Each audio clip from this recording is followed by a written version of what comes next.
What's good, gang? I have a very special video for you guys today. I'm going to be talking about my 2026 season Grand Challenge 4 result. Just a quick intro. My name's Kieran Singh. I'm an Australian VGC player who has been competing seriously for 3 years, being able to rack up a lot of sick accomplishments, most notably winning a regional as well as other top consistent finishes. So this is my first YouTube video, so you guys are going to have to bear with me a little bit. I know the mic quality is kind of buns, but we're going to get better at this. In this video, I'm going to do a run breakdown, team breakdown with the pace and matchups, as well as show my final game from the GC, so make sure to stay to the end. It would mean heaps if you guys could subscribe, like, whatever, show any love. It would go a long way. So I guess we'll jump into the run breakdown. So yes, I finished second place with a rating of 18-16, which is very good. Just 1.2 points away from first, which is crazy. I'll get into that in a little bit.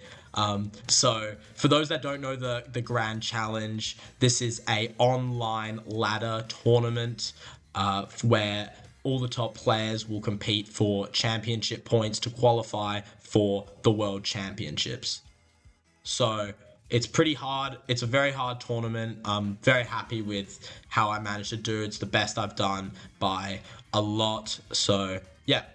So you get 15 battles per day. So funny story, day one, I was actually doing with O2 a drinking challenge stream. So I went 11-4, not all because of that, but I think that's the worst I've ever done on day one. So I'll pull up a funny clip from that. You know, we bowl. That's fine. Orlando! Hit your fucking Sansia Storm. Yeah, so that was good fun. Obviously not the best win rate, 11-4, but day one of the GC doesn't really matter too much in the grand scheme of things. It's really about how you finish. So I wasn't too worried. I was at about 1580 rating. Day two, I decided to just play 5 games. I managed to go 5-0 and climb up to about 1650, I believe.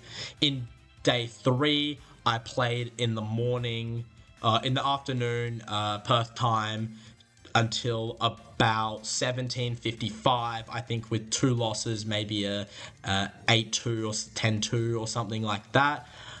Pretty much everyone at that point told me to stop because it wasn't really worth pushing as far as getting championship points perspective, but I knew that I couldn't resist going for the win. I felt like I was playing really well. I felt like my team was really good. So about 5 hours later, loaded up, won 2 more games, got up to 1780, which was rank 1. And there's not really much point playing at rank 1. You just wait till people overtake you and then play. So I then went to bed and I woke up at about 6 a.m. Perth time. The tournament finishes at 8 a.m. I was about rank 9 with 1780. I load up a game, win, load up a game, win, get to 1805, back to rank 1. At this point, there's like an hour left in the tournament, maybe slightly less than an hour. About 10 minutes later, I'm just refreshing my rating to see if anyone's passing me, because 1805 has been a good enough rating to win GCs before. And so I noticed someone passed me, and so I metagamed it. I said, if I play right now and I win, then whoever just passed me is going to get another opportunity to play and pass me. So I'm going to wait until there's 5 minutes left in the tournament, queue a game, so that the game actually finishes after the tournament ends and my opponent, who's in first place, cannot play any more games. Because it's really risky to play at rank 1. Like, if he's predicting me to do that, like, if I lose that last game, then he played for nothing, right? Like, it's not really wise to, like, play. Like, I guess you could, like, if you're expecting the second place person to play and win, then you would need to do that, right? But yeah, so I loaded up a game with 5 minutes left, which you'll see at the end of the video, and I managed to win it. And so at that point, I thought I won the GC because he was below me and he won presumably one game, right? So if he was lower than me before and won one game, if I win one game, then in theory I should be higher than them. Like at 1805, I don't know if my opponent is literally 1806. Like he could have literally just been like played one game, got like 12 points, and passed me by 1 point. So I thought that was always the wise thing to do, but unfortunately the opponent we matched was only 1684 and we were 1805, so only got 11 elo for it, and that was 1 elo, 0.2 short from making me champion. So that's okay. I think I made the right decision, like in hindsight, whatever. Like I think that's the most optimal way to do it. I think it gave me the best chance to win, and I'm still very happy with second place. So that's pretty much all I want to talk about the run. Now we can get into kind of the team building process. So I did not actually build this team. What I normally do in the GC is I play no best of one games, do no practice. I just focus on my in real life tournaments, which is best of 3 open team sheet. So I play very balance based teams, and those are typically not very well suited for the GC. So I've gotten some like good scores, but like it's just really impossible to like win with those type of teams. So I decided to take a different approach this time. My friend and I noticed that there was a Smogon ladder tournament on. I'm trying to see if there's any username still in here. So you'll see this username. If you see this username in front of someone on the best of one ladder, it means that there was a Reg F Smogon ladder tour who can finish the highest in a certain amount of time, right, from playing. So one rule about these Smogon tours is they make all the replays public. So what me and my friend Lewis did is we looked for the person with the highest GXE on ladder, which was this guy who was playing in the Smogon tour. So he had 85 GXE, which is crazy on best of one. And we looked at his replays and we kind of reversed engineered his team from there and then made the EVs ourselves. So massive shout out to Sir Aaron I'm not certain if he was the original team builder, but he's at least who I got the team off. So massive shout out to him. From there, I actually decided to prepare for this GC and do some best of one practice. I typically don't like playing best of one, but I was like, I want to do well in the GC, it's necessary. So me and my friend Lewis shared this account. This account we played 80 games before the GC, all with that team, all first game with the team we played on this account, and we did really well. So 83 GXC on best of one is extremely good, especially with a team that you have no games on before playing on that account. We managed to peak at 1821. It's decayed quite a bit down, but from this practice, we were both feeling very confident going into the GC. We knew the team was strong. We knew that it can beat most things realistically. So yeah, that's the story of how I got the team. I'm not sure if it's 1-for-1 with what Sir Aaron had, because there was only some replays and we had to fill in the gaps sometimes with moves and stuff. But I guess we'll get into the team breakdown, which is probably what most of you guys are here for. So the first Pokemon is Tornadus. Focus Sash Tornadus is just broken. Spamming Bleak Windstorm, Tailwind, just being able to survive any attack and being able to switch it out, protect, and set up for a second Tailwind is just super valuable. A lot of people expect the Torn to be Focus Sash, but still it doesn't matter because it forces them to double up that slot if they want to kill it on turn 1. And if they don't kill it on turn 1, you can often pretty easily get a second Tailwind with some defensive protects, switching, and whatnot. The only kind of surprise on the Taunt is we ran Taunt over Rain Dance.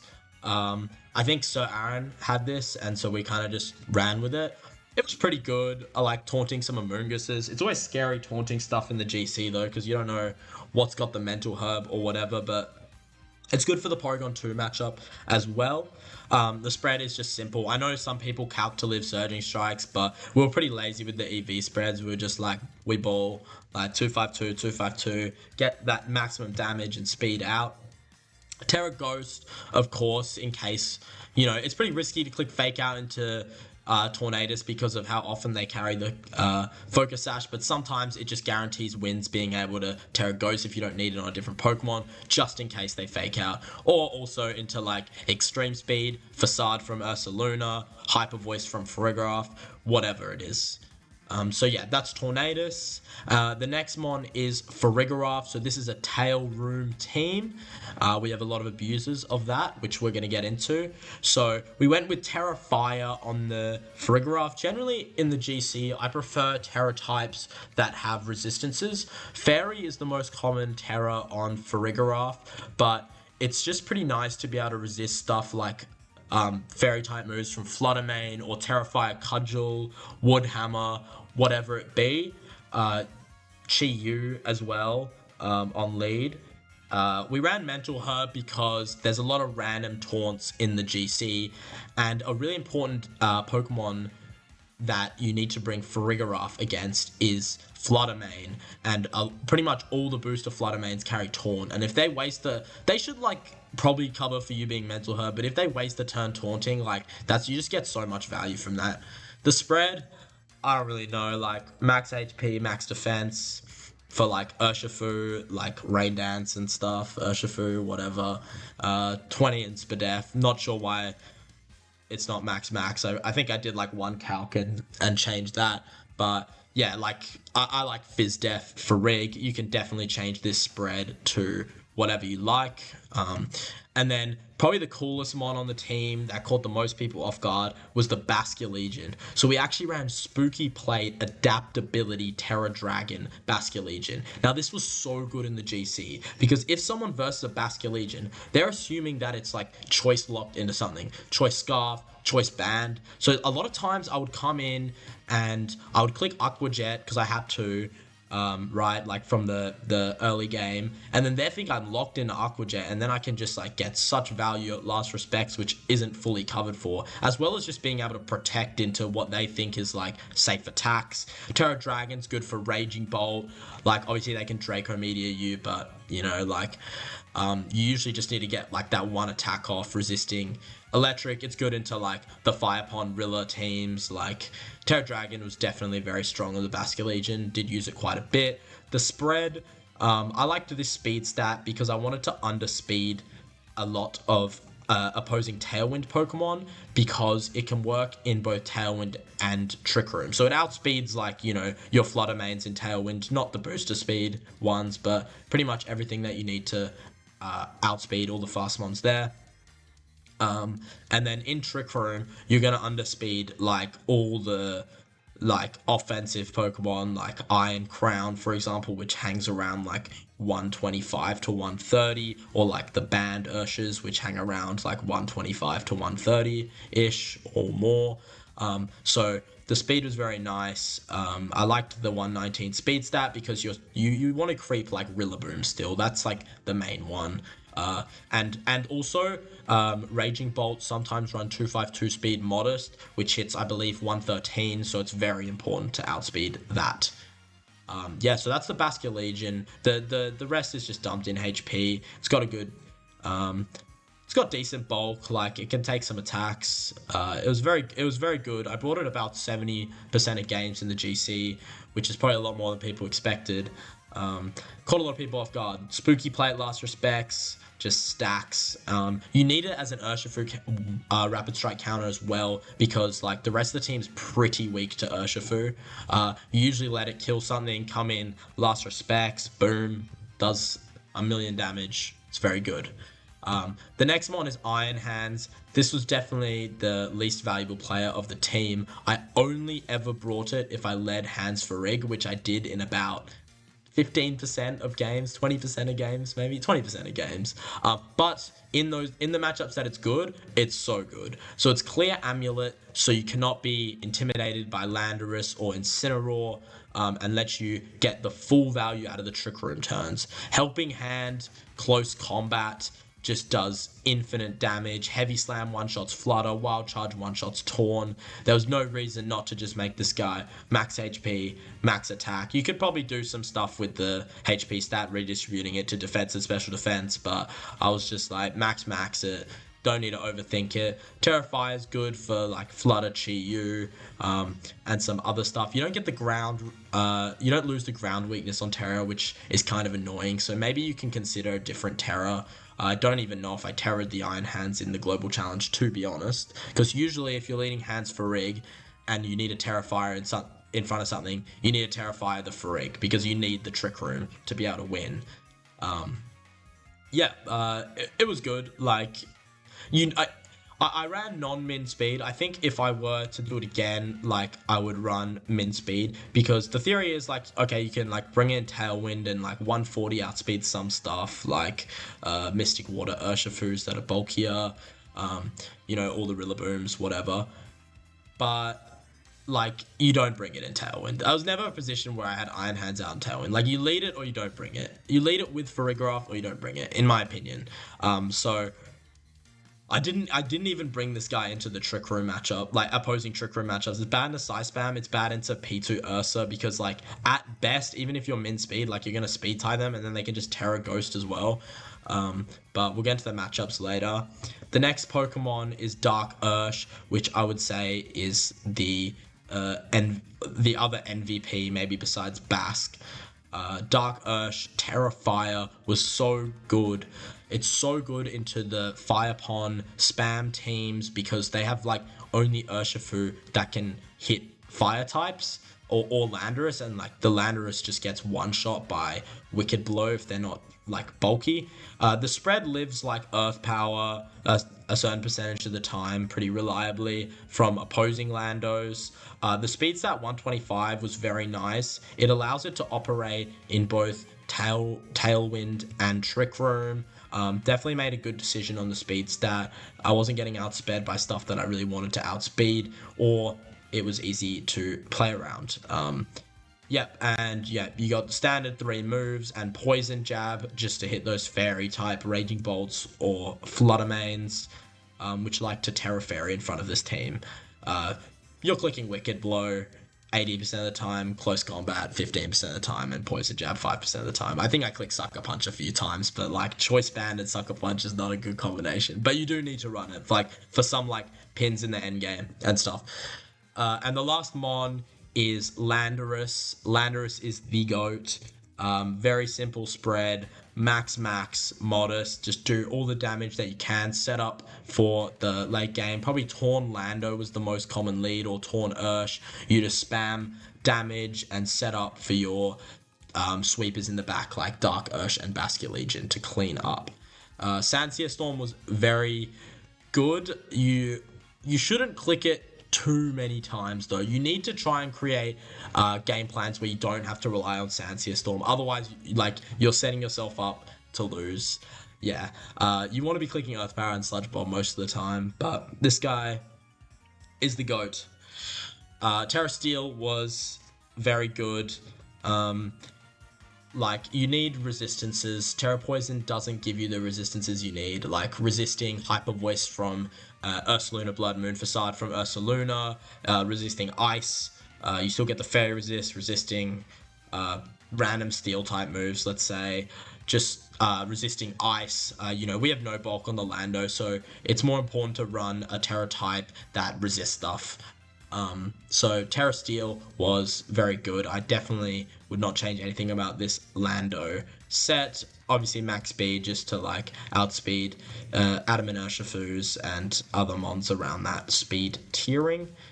So that's the paste. I'll put the link down in the description, so you can mess around with it, give it a try. I've got a lot of questions after my result about this team in best of 3, and I think it is definitely way better in best of one, but I think it can be good in best of three.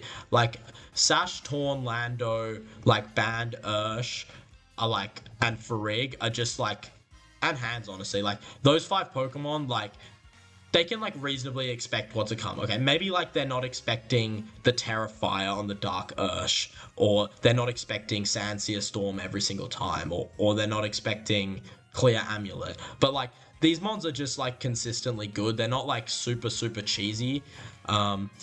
Basculegion's a little bit cheesy. I think it's much easier to play around in an OTS format. Maybe I was thinking it could be changed to an Assault Vest set, which would make it probably a lot better in best of three. You could run like maybe a different Terra type. Terra Dragon's still good. You can chuck like another move on it, like, oh, what if you ran Terra Dragon Scale Shot? Is that cooking? Nah. You can run like Terra Blast, Terra Fairy, I don't know. I don't know what the fourth move should be, but I think Assault Vest, Basculegion, and this team is pretty solid in best of three still. Not as good as best of one, but still pretty solid. Yeah. So like what makes the team so good is just like the offensive combinations and the speed control. Like it was so refreshing to just be able to like control the tempo of the game and just like do so much damage and find really easy lines to like create guaranteed wins with like certain offensive pins and whatnot. So I'll do a quick jump in to some matchups on how to play the team. So if you're versing Raging Bolt Balance, this is a pretty good matchup. The only really annoying Pokemon is like Urshifu, Rapid Strike. I don't know what this paste is, by the way. I just like pulled this out of my builder. It's a weird Urshifu set. But you can kind of lead like Torn Lando or Torn Ursh and just focus down their Ursh and spread a lot of damage. If they don't lead the Ursh, then they're kind of cooked. Like you just like rip Sandsears, rip Earth Powers, rip Bleak Winds. Like even if the Bolt's Terra Fairy, like Wicked Blow into like Helping Hand Wicked Blow and like it's dead. Like Earth Power still does so much. You have Sludge Bomb. You can Terror the Lando in the matchup if they have Chen Pow, and then you can avoid Thunderclap with Farig. So it's either Torn Ursh, Torn Lando, with Ursh or Lando in the back and Farig. Always against the double fake out, you want to bring Farig and just spam Helping Hand, Lando, Helping Hand, Urshifu, and it's a pretty good matchup, I would say. The Ursh, if it's very well positioned, what is this Urshifu say? It's Terra Fire with Protect. All right.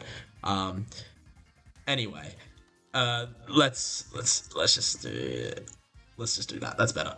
I think it was a Mystic set, and I just threw a Scarf on it and forgot to change it. Anyway, yeah. So just managing the Ursh well.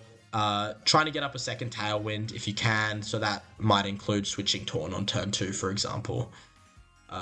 Yeah. So that's a pretty solid matchup. This is just like Flutter, Fire Spam. This is a team that a lot of people are using at the moment. I know they're running like max speed Raging Bolt on it. Into this, you can go Lando. You can go a couple routes. You can go Incin. Hands Farig. It feels pretty good because you have the Mental Herb for the Taunt, and you have like Heavy Slam for Flutter main. Helping Hand CC is just going to delete this guy, and you can like double up this guy. So Hands Farig is pretty good into this. Obviously they have quite a few protects, like protect. So you need to be smart with your targeting. You can also go like some Torn Lando route with like Dark Ursh Farig, but it's just scary into Booster Flutter because into Booster Flutter, like your Dark Ursh is not going to outspeed it in Tailwind, so that's like a really important thing to keep in mind. And if you lead Lando into it, you can't really kill it on turn 1, and they're just going to click Icy Wind, and then if you click Tailwind Earth Power, then their Flutter main's the fastest thing on the field because it's boosted speed. Maybe not this specific one, but I like most of the ones that I versed in the Global Challenge were like Timid and like faster than Torn or whatever, so Like if they get the Icy Wind off, it's just so valuable for them. They can just Moonblast the Torn next turn, knock it out after the Icy Wind, and then use their other Pokemon to kill Lando. So I definitely prefer Iron Hands Farig into this stuff. I would bring Bascullegion Legion in the back for sure. Bascullegion's Legion's pretty good here. And Dark Urshifu. You could also go Dark Ursh Torn. Sometimes like late game Torn after going for the Trick Room mode is really good because like, you know, they knock out the Farig and then you get like Ursh Torn in the end game, and like once you've removed Flutter, it's really easy to win, or at least force it to switch. Then you can just Tailwind Wicked Blow it. It depends. I think you can bring a combination of Bask, Ursh, Torn, 3 of those 2 in the back, but I would lead Hands Farig. Into Psy Spam, this matchup's pretty annoying because you kind of have to cover for the Iron Crown and DD lead as well as the Torn Ursh lead. Like, you kind of need to call it out a bit because, like, if you lead, like, into DD Crown, if you lead Torn Lando and you just click Terra Steel, Bleakwind, Sansia, like, you pretty much just win the game. Like, you can even afford, like, a miss here and there, but it just does so much damage. And I would bring Bascullegion Legion and Urshifu in the back. But into Torn Ursh, that lead is not good because they get to click Tailwind, Surging Strikes into Lando. Lando has no bulk. They're going to Terra Water. You're dead to the Terra Water Surging Strikes. And, like, even still, like, even if you could live that, even if you, like, EV to live that all the time, like, it's not even that good for you.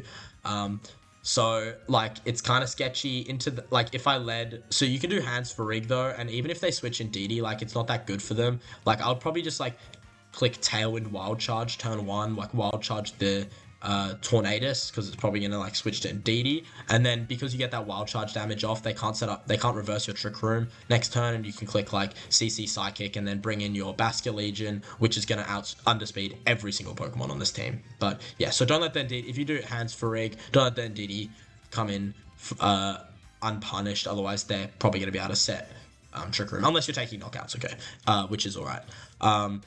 But if you do that into Crown and DD, like, it's pretty sketchy. Like, I did that in the first game of the GC. I was like, he has to lead Torn Ursh. Like, Torn Ursh, like, at least covers both. Like, you get to play into both. But he did not, and, yeah, I lost that one. So, yeah. It can be annoying. But it's still winnable if you, like, it's still not impossible to lose, because you can, like, switch to Dark Ursh, and then go for, like, I don't know, Psychic into DD or Trick Room, and then you can Terra Fire in front of, like, Helping Hand Tachyon, I don't know, like, or whatever. It's not good. I would try and guess the leads. I did win one game when I did Torn Lando into Torn Ursh, like, getting the lead wrong, but I think, like, my opponent had some better plays on some turns to kind of punish me more, because it's pretty bad. Inserting Dozo, it's a pretty good matchup. Like, you just lead, like, Urshifu and Torn, and you just, like, Bleakwind, Wicked Blow. D-Knight's probably the most annoying Pokemon. Like, if it starts Scale Shotting, it does a lot of damage to everything. But, especially if they're in a focus, like, Wicked Blow, they just can't keep up with the damage. So, yeah, it's a pretty good matchup. I'd bring Lando Farigiraf in the back. Farigiraf just for this, like, spam here and for some, like, helping hands. And a safe switch in from Torn. Bask is also good. I think I brought Bask in a game. It's actually really good into D-Knight because, like, they go for Scale Shot and then they just drop to Last Respects, but it's not as good into Chen Pao if you don't have Farigiraf. But yeah, I think, like, you can bring, like, any 5 of those mons. Hands is useless. But yeah, any 5 of those mons are pretty good. Like, you should be able to win pretty easily. Into the T-Wave Rock Slide Spam. I would definitely recommend going Iron Hands plus Farig. We talked about the issue with Tailwind into Icy Wind Flutter before. This matchup shouldn't be too bad, but, like, it can be annoying because they're really physically bulky on the Wellspring, which means they live, like, a lot of your attacks. But yeah, just, like, have Ursh in the back and Bask, or a combination of one of those and Torn. Yeah, should be, like, pretty straightforward. Probably, like, the most annoying thing about this team, I lost to a team with, like, Booster Flutter Spam, like, Arcanine Sui, some of these mons, and then they had a Moongus as well, so I couldn't play Hands Farig, because, like, Hands Farig into a Moongus is, like, cheeks, like, it's bad. So Yeah, I was like forced into playing Torn, and like it was pretty hard to win, and I did lose that one. So that was one of the losses in the GC. One to this, a couple other. Into the Sun team, which I versed a lot in the GC, the Elizabeth Sun team, you have to lead Torn Ursh with Lando Bask in the back, and you have to just try and pick up a KO with Ursh on turn 1 and Tailwind, force Terror on the Raging Bolt, and try win the endgame with Lando and Basculegion.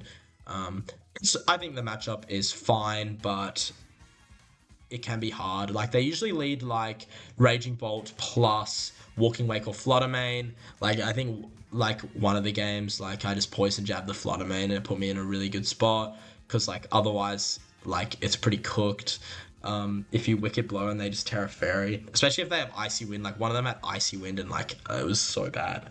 And then into Walking Wake, you need to click Close Combat because like I clicked Wicked Blow once and it like lived and like it was bad. You need to take a KO.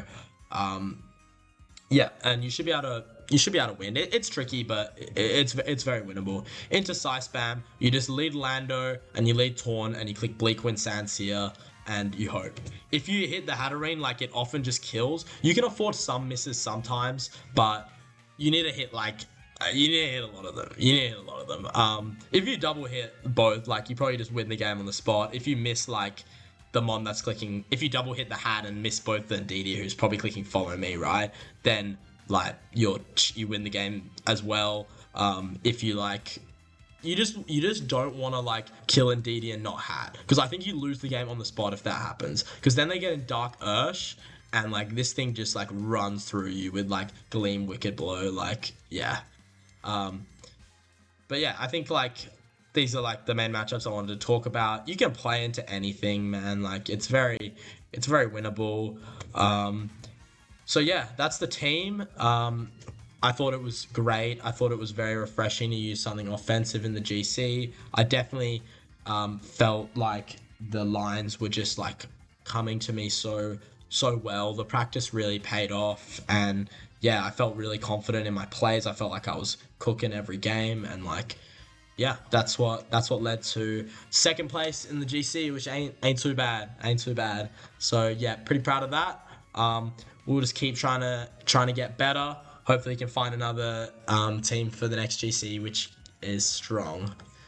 So yeah, that's pretty much it for the team breakdown. Sorry if that was like a bit long. I'll try to break this into segments so you guys can like skip through like some of the bullshit. But let's jump into watching the final game from the GC. Alright, so I put this on 1.5 speed here because it's just, the video's already pretty long, like, I'll just get through this, but this was my last game of the GC. I thought it would be the rank 1 game, but in the end it gave me 1.2 points short. That's largely because of the rating difference between the opponent that I matched, but I guess that's going to happen when you queue with like 5 minutes left in the GC. So he was 1684, which is a good rating, but I was 1805, so yeah, not going to give me much elo points. So I had played this matchup before. I know that in the macro, if I do like Torn stuff, I try to think of a way to do Torn stuff, but in the macro, I'm just going to lose to Sash Dark Ursh. Like, it actually just runs through the team, so I have to go Hans Farig. I know he's going to lead Torn Lando with Urshifu and one of Golden Go or Wellspring. That's what they like to do. That's the best thing that they can do. Now, if he is Terra Ghost Choice Band Lando, I think I lose on turn 1 if he hits the Bleak Wind Storm. So, yeah, I pretty much just had to be at peace with the fact that I don't know what Terra type you are. The paste for this team is Terra Steel. There's no better play. I kind of just have to risk the fact that you are not Terra Ghost. So we lead off with Hans Farig, and we're just gonna go for a fake out Trick Room. I just put my hands, prayed that it was not Terra Ghost, and he doesn't Terra Ghost. We get some good shit with the fake out, and he actually double misses Bleak Wind Storm, which is very nice. It doesn't really matter in the long run, but at the time, I was definitely taking that. So now I decide to double the Lando with Psychic and Heavy Slam because it should KO it, and it covers for Torn, Protecting, or Switching. So he does switch the Torn, but he makes a really smart play and he Terra steals the Landorus to be able to survive this double up. So I knew that it was fine if he Terra Steeled as long as he didn't go for like Bleak Wind Earthquake or Bleak Wind Stopping Tantrum. Which like even if he did, I can still win because I get Ursh and Baskin and like I can try win the end game.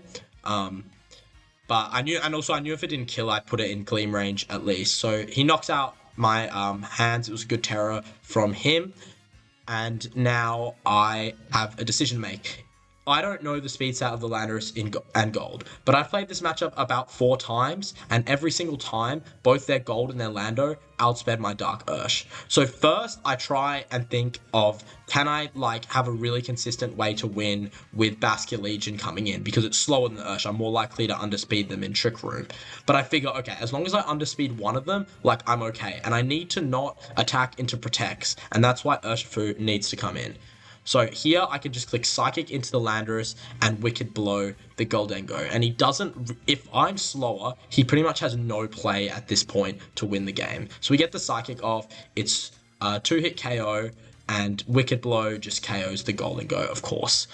He was probably hoping that I was like Sash max speed and he can double me, or whatever it be, or that I was just really fast, but I knew that I was likely going to underspeed the Goldengo. Here, he brings in his Ursh, so I can go for Gleam, Wicked Blow into Ursh, but I know that it can live, and I kind of just want to get him down to 2 Pokemon guaranteed, because he can also Protect on the Gleam, and then go for Stomping Tantrum, and that's really bad for me. So it's always optimal to Wicked Blow the Landorus here and click Dazzling Gleam, because if he doesn't Protect, then I put him in range of Aqua Jet, and he cannot Sucker Punch me with Frigg on the field. And if he knocks out my Frigg here, then he will lose, because I get Wicked Blow onto Torn.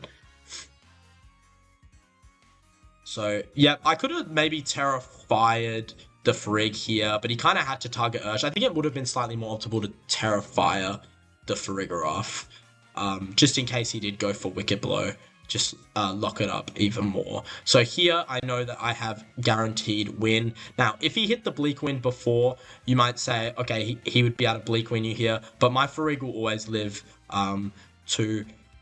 Bleak Winds. So this is after he protects this turn, because there's 1 turn left of Tailwind, so I always click Gleam and Last Respects. So he would need to have hit Gleam at the start and then crit the next Gleam to deny my second Trick Room. So here I know that I've guaranteed win. I can just Aqua Jet the Urshifu and click Trick Room, and that is what I do.